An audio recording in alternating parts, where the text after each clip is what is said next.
जादुई पतंग एडवेंचर। एक जमाने में एक आरामदेह छोटे से कस्बे में जो सरसब्ज पहाड़ों के दरमियान बने हुए थे, वहाँ एक मुतजस्सिस और तखयलाती लड़का रहता था जिसका नाम डैनी था। डैनी को एडवेंचर से एक गहरी मोहब्बत थी और वो हमेशा किसी दिलचस्प चीज की तलाश में रहता। पूरी दुनिया में उसकी पसंदीदा जगह उसके घर से आगे बड़ा खुला मैदान था। एक रोशन और धूप वाली सुबह जब डैनी अपने बेडरूम की खिड़की से बाहर देख रहा था, उसने अपनी अलमारी की शेल्फ पर एक रंगीन डिब्बा देखा। ये उसकी पुरानी पतंग थी, रेनोराडो, जिसकी दुम लंबी बहती हुई रिबन से बनी हुई थी जो बेहद खूबसूरत रंगों में थे। डैनी की आंखें जोश से चमक उठी। उसने उम्रों में इस जैसे पतंग को अभी नहीं उड़ाया था। आज उसने फैसला किया, पतंगबाजी की मुहिम जोई के लिए आज ये बेहतरीन दिन होगा। पतंग हाथ में लेके डैनी खुले मैदान की तरफ भागा।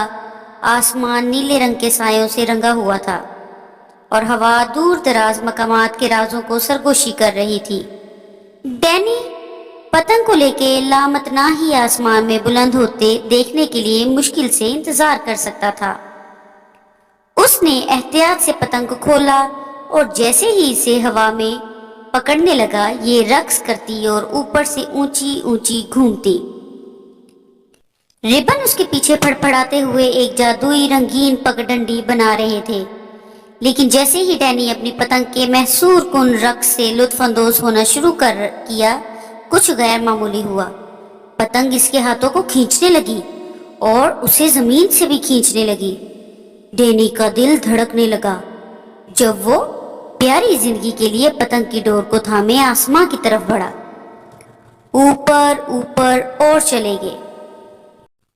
ऊपर ऊपर वो चले गए, शहर के ऊपर और सरसब्ज पहाड़ों के दरमियान। डैनी को अपनी आंखों पर यकीन नहीं आ रहा था कि वो उड़ रहा है। उसने झांक कर अपना घर देखा, जैसे एक नुक्ते की तरह छोटा और उसका कस्बा छोटे मॉडल जैसा। जैसे ही वो बादलों के पास पहुंचा, एक नई दुनिया उसके सामने आ गई। हर रंग के पंखों वाले दोस्ताना परिंदे थे और उन्होंने डैनी को अपनी आसमानी पार्टी में खुशामदीद कहा। एक साथ वो तेज बादलों के दरमियान रक्स करते और आपस में खेल खेलते रहे। थोड़ी देर बाद डैनी और उसके नए परों वाले दोस्तों ने एक रंगीन गर्म हवा का गुब्बारा उड़ते देखा। गुब्बारे के मुसाफिरों ने लहरा के डैनी को अपने साथ आने की दावत दी।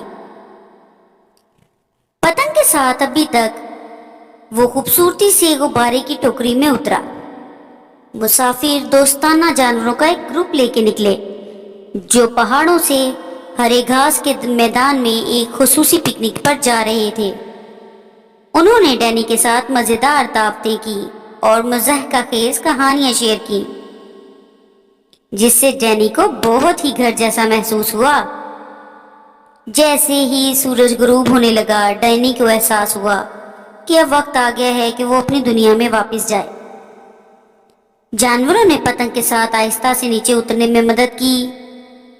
वाकिफ मैदान में वापस डैनी ने अपनी जादुई पतंग को गले लगाया और अपनी जिंदगी के सबसे नाकाबिले यकीन एडवेंचर के लिए उसका शुक्रिया अदा किया। उसने अलमारी के शेल्फ पर पतंग को उसकी असली जगह पर रखा और अगले एडवेंचर का इंतजार किया। बादलों से भरे दिल और हैरत के एहसास के साथ डैनी घर वापस चला गया, ये जानते हुए कि कभी कभी सबसे ज्यादा जादुई मुहिम जोई आपके अपने घर के पिछवाड़े में ही मिल सकती है। और इस तरह जैसे ही रात के आसमां पर सितारे टिमटिमाते हैं, डैनी सो गया। अगले नाकाबिले यकीन मुहिम जोई का ख्वाब देखकर वो जादुई पतंग के साथ इश्तराक करेगा।